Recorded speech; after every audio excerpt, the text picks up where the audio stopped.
घालवायला नको. आपण सगळ्यांनी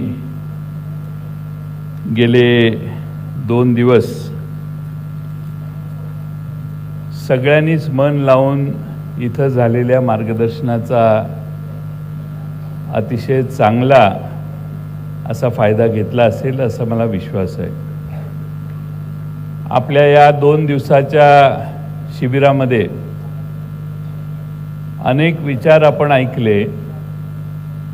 या सर्व विचारांना एकच दिशा होती आणि ती म्हणजे आपण सगळ्यांनी ताकदीनं एकत्रित यावं आणि महाराष्ट्रामध्ये परिवर्तन करण्यासाठी प्रयत्नाची पराकाष्ठा करावी. देशातली परिस्थिती आपल्याला सोयीची आहे,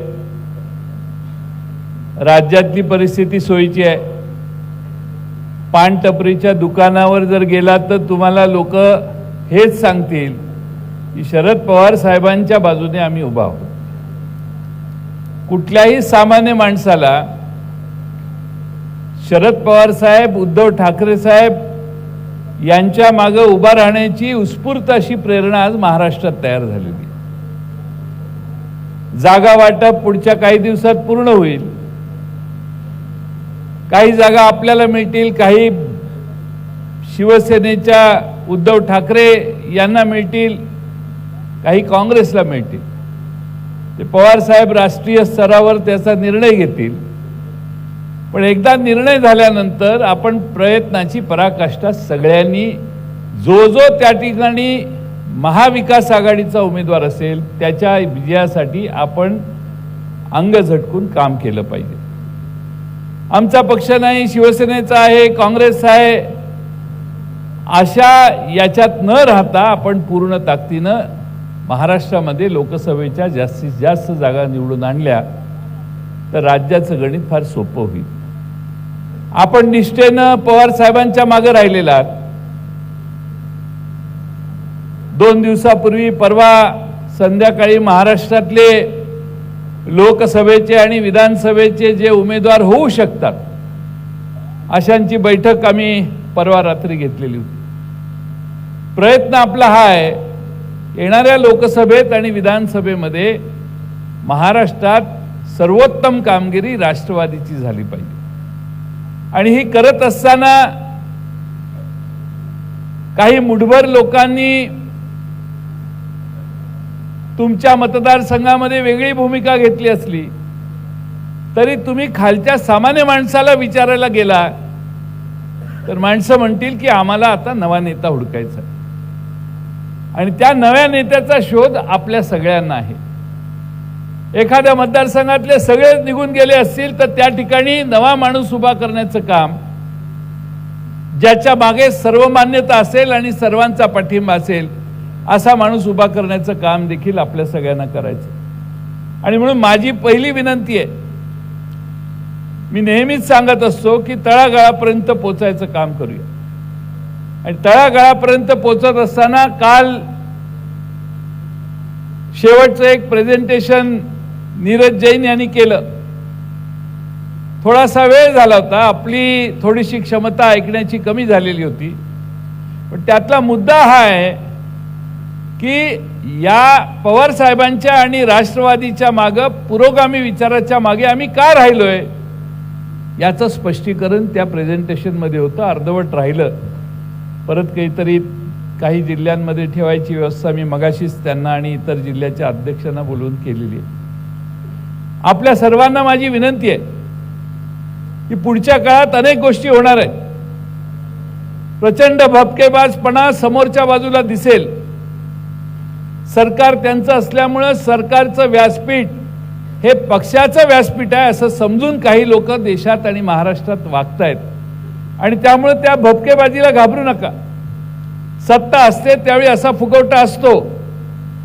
त्यामुळं हा जो फुगवटा असतो तो ज्यांच्यासाठी गोळा झालेला असतो त्यांच्या विजयासाठी नसतो, अंदाज घेण्यासाठी असतो की हे येणार आहेत का दुसरे येणार आहेत. त्यामुळे सभेतली निम्मी माणसं विचार करत असतात यांचं सरकार येईल का त्यांचं सरकार, आणि ती बाजू कुणाचीच बाजू घेत नाहीत ती लोक. आणि म्हणून आपण निर्धास्त राहून ठामपणाने काम करायला सुरुवात करावी. सगळे तालुका अध्यक्ष या ठिकाणी आहेत. सगळ्या तालुका अध्यक्षांना माझी विनंती आहे, जरा आपल्याला स्पीड वाढवला पाहिजे. आपण महाराष्ट्रामध्ये प्रत्येक तालुक्यात पवार साहेबांचा राष्ट्रवादी काँग्रेस त्या ठिकाणी सक्षमपणाने उभा आहे. पण काही तालुक्यांची जबाबदारी विधानसभा आपण लढवत असल्यामुळे, लोकसभा लढवत असल्यामुळे जास्त मोठी आहे. काही जिल्हाध्यक्षांची जबाबदारी मोठी आहे. त्या सर्वांना माझी सूचना आहे की थोडासा व्यवस्थितपणाने विधानसभा मतदारसंघात आणि लोकसभा मतदारसंघात आपला उमेदवार विजय होण्यासाठी काय केलं पाहिजे याचा विचार करून काम करा. वरून आल्याशिवाय काम करायचं नाही हे डोक्यातनं काढा. तुम्ही इनिशिएटिव्ह घेऊन काम करायला सुरुवात करा. हे काम करत असताना आज राज्यामध्ये फार मोठ्या प्रमाणात जी महागाई आहे, शेवटी कसं असतं, आपण आपले मुद्दे सोडून देतो आणि समोरच्यांच्या मुद्द्यांच्या मागे लागतो. आज आपण दडपशाहीचं वातावरण आहे. तरुणांनी लोकसभेत उडी मारली. हे आमचे दोघे संसद रत्न हे सस्पेंड झाले. असे अनेक रत्न लोकसभेतनं 143 का 151 रत्न घरी पाठवली त्यांनी. आज या देशामध्ये यांचा गुन्हा काय, तर लोकसभेत त्यांनी मागणी केली की ती आत कशी आली ह्याची चर्चा करा. चर्चा होऊन द्यायची नाही हा ठाम निर्धार करून सत्तारूढ पक्ष लोकसभा आणि राज्यसभा चालवत असेल तर जवळपास एवढ्या मोठ्या प्रमाणात देशातही कधी निलंबनाची संख्या झाली नव्हती. निलंबित करायचं आणि राज्य चालवायचं ही नवी पद्धत या निमित्तानं आता आपल्या सगळ्यांना अनुभवायला मिळणार आहे. महागाईचा रिपोर्ट तुम्हाला आकडे माहिती आहेत. महागाईवर बोललं पाहिजे. महागाई झाल्यानंतर या देशातल्या बेकारीवर आपण बोललं पाहिजे. देशाच्या अर्थशास्त्रावर आपण बोललं पाहिजे. 205 लाख कोटी रुपये, फार नाही 205 लाख कोटी रुपये या देशावर कर्ज आहे. हे तुमच्या प्रत्येकाच्या डोक्यावर कर्ज आहे, हे विसरू नका. देशावर कर्ज म्हणजे देशात राहणाऱ्या प्रत्येकावर कर्ज. आणि त्यामुळे 205 लाख कोटी रुपये जर कर्ज आपल्या डोक्यावर झाले असेल आणि इंटरनॅशनल मॉनिटरी फंडाने सांगितलेलं असेल की आता 81% GDP कर्ज जे आहे त्या GDPच्या 81% झालेलं आहे. अजून जरा पुढे गेलं तर 100%वर जाईल आणि मग शेजारच्या बांगलादेश आणि श्रीलंकेसारखी अवस्था होण्याची शक्यता आहे. याची देखील लोकांना जरा जाणीव करून द्या. मी आपल्याला हे का सांगतोय तर आपण दुसऱ्या मुद्द्यांवर चर्चा करत असतो. राम सगळ्यांचाच आहे पण त्यात अडकू नका. राम आपला ये, त्यांचा ये, कुणाचा आहे, सगळ्यांचाच आहे. राम काही आपला नाही असं नाही. आपणही सर्वजण रामभक्त आहोत. त्यामुळे याच्यात अडकू नका. या देशातल्या राज्याच्या आणि देशाच्या सरकारमध्ये बसलेल्या लोकांच्या उणीवा लोकांच्या समोर मांडायचं काम करा. आणि त्यासाठी माझी आपणाला विनंती आहे की तुम्हाला माहिती आहे का नाही माहीत नाही, पण फॅमिली सेव्हिंग्ज या दशकामध्ये सगळ्यात निश्चांक कुटुंबाच्या सेव्हिंगमध्ये, कुटुंबाच्या बचतीमध्ये देशात 10 वर्षात सगळ्यात निश्चांकी वर्ष हे आहे. एवढी महागाई वाढलेली आहे की आता संसारातलं काही बचत करायला राहिलं नाही. अशी परिस्थिती देशातल्या अनेक कुटुंबाची आहे. त्यावर बोला. राज्याच्या इकॉनॉमीवर बोला. राज्याच्या इकॉनॉमीबद्दल मी सांगितलं तुम्हाला. काही माजी आमदार, माजी खासदार आणि आमदार इथं आहेत. राज्य सरकारने बजेट मांडलं. ते बजेट मांडलं त्या दिवशी सरकारने सांगितलं 17,000 कोटी रुपये आमचे डिफिसिट आहे. हे 17,000 कोटी जून मध्ये विधानसभेचं अधिवेशन झालं. 44,000 कोटी रुपये डिफिसिट आहेत. 44,000 कोटीच्या पुरवणी मागण्या आहेत. आधी 17,000 कोटी मायनस असणाऱ्या सरकारने 44,000 कोटीच्या पुरवणी मागण्या विधानसभेतून मंजूर करून घेतल्या. काल परवा विधानसभेचं डिसेंबरला अधिवेशन झालं. 55,000 कोटी रुपयाच्या परत पुरवणी मागण्या केल्या. आणि जे शेतकऱ्यांचं अमकं तमकं करतो, आम्ही जे प्रेशर आणलं, आम्ही भुसारा साहेबांनी, आमच्या राजेश टोपेंनी, अनिल बाबूंनी, अशोकराव पवारांनी या सगळ्यांनी भाषणं केल्यावर सरकारने दबाव आल्यानंतर घोषणा ज्या केल्या त्या घोषणांची बेरीज 44,000 कोटी. म्हणजे खिशात नसताना या राज्य सरकारने 1,60,000 कोटी रुपयाची आश्वासनं महाराष्ट्राला दिलेली आहे. तुम्हाला वाटत असेल आता नारळ फोडला, हे पूल होईल, तो रस्ता होईल, काही होणार नाही, काळजी करू नका. कारण 50 कोटी रुपयाच्या कामाला 1-2 कोटी दिले, टेंडर काढले. टेंडर काढल्यावर जो त्या आहे त्याने त्याचा हिशेब आहे, नारळ फोडलेला आहे, इव्हेंट झालेली आहे. आता पेमेंट करायला सरकारच्या तिजोरीत जयसिंगराव गायकवाड पैसे नाहीत. तुमचा कोण मित्र कॉन्ट्रॅक्टर असेल तर त्याला सांगा, जेवढे अकाउंटवर आहेत तेवढंच काम कर, जादा केलं तर घोटाळा होईल. कारण महाराष्ट्रामध्ये 1,60,000 कोटी, म्हणजे माझी प्रॉपर्टी 10 कोटीची असेल आणि मी 60 कोटीची आश्वासनं दिली असतील तर ते गणित महाराष्ट्रातल्या जनतेचा आणि आमदारांची फसवणूक आहे असं माझं मत आहे. ते बिचारे आमदार आता भयाने गेलेले आहेत की आपल्याला पैसे मिळाले पाहिजेत. बरेच आमदार आमच्याकडचे जवळचे म्हणतात की काय आपल्याला काहीच निधी नाही मिळाला, त्यांना फार निधी मिळाला.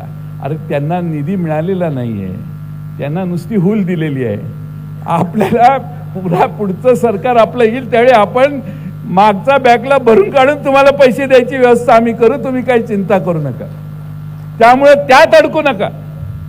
हा 8 महिन्याचा कालावधी आहे, 9 महिन्याचा कालावधी आहे. आपण सगळ्यांनी ताकदीनं लढलो तर महाराष्ट्रात शरद पवार साहेबांनी 50-60 आमदार शून्याचे आणायचे, एकदा नाही, दोनदा नाही, 3दा कर्तबगारी केलेली आहे. त्यामुळे तुम्ही अशा नेत्याच्या पक्षात आहात की जो महाराष्ट्रात पुन्हा एकदा बदल करू शकतो. आज त्यांच्या वयाचा दाखला देऊन काही लोक म्हणतात आता कसं जमणार.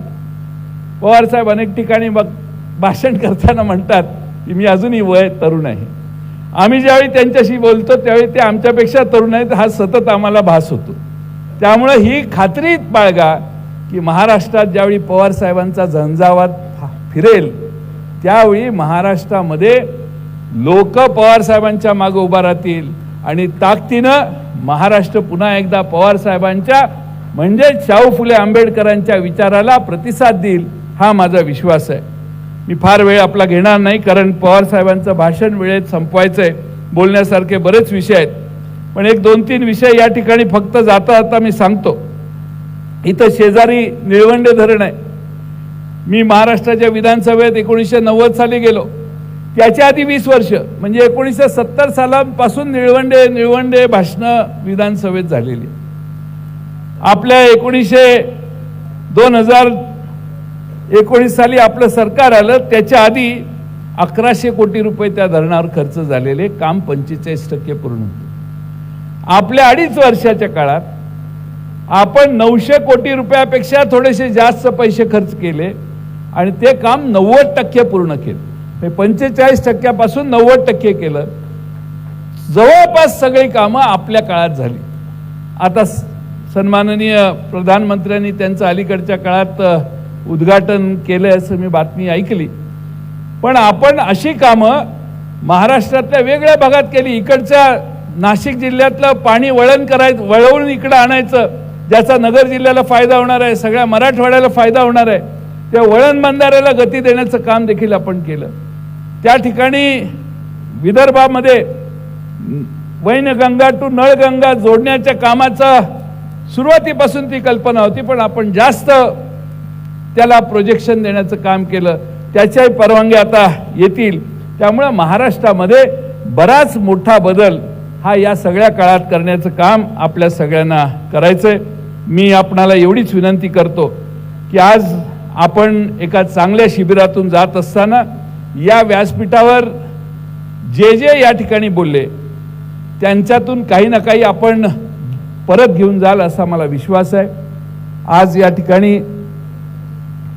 एक चांगलं शिबिर या ठिकाणी भरवलं आणि त्या शिबिराच्या पूर्ततेसाठी राहुरीचे आमदार प्राजक्त तनपुरे, इथले कार्याध्यक्ष संदीप वरपे, राष्ट्रवादी काँग्रेस शिर्डी शहर अध्यक्ष महेंद्र शेळके, आपले जिल्हा अध्यक्ष राजेंद्र फाळके, या ठिकाणी साई पालखी निवाराचे मॅनेजर स्वप्नील शिंदे, आपले पक्षाचे सचिव सरचिटणीस बसवराज पाटील, शेखर माने, या निमित्तानं राहुरी तालुका राष्ट्रवादी काँग्रेस पक्षाचे सगळेच कार्यकर्ते जे रात्रंदिवस हॉटेलमध्ये आणि इथं राबतायत, ते सगळे आमचे राहुरी तालुका प्रोजेक्टच्या बरोबरचे सगळे सहकारी, या सगळ्यांचे आभार मानतो.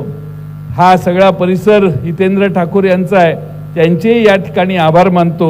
आज आपल्या सगळ्यांच्याच मुळे मागच्या वेळी जे शिबिर झालेलं त्यात बऱ्याच सुधारणा करून हे शिबिर होतंय. त्यामुळं काही उणिवा राहिल्या असतील तर ती माझी जबाबदारी आहे, पण जे चांगलं केलं ते ह्या सगळ्यांनी केलेलं आहे. त्या सगळ्यांसाठी जरा जोरदार टाळ्या आपण सगळ्यांनी माराव्यात ही विनंती करतो. आपल्या सगळ्यांच्या समोर या ठिकाणी आदरणीय पवार साहेब या ठिकाणी येत आहेत. मी पवार साहेबांना विनंती करतो की त्यांनी व्यासपीठावर यावं. एक महत्त्वाचा कार्यक्रम पवार साहेब व्यासपीठावर आल्या आल्या होणार आहे आणि तो म्हणजे बाळामामा म्हात्रे हे ठाणे जिल्ह्याचे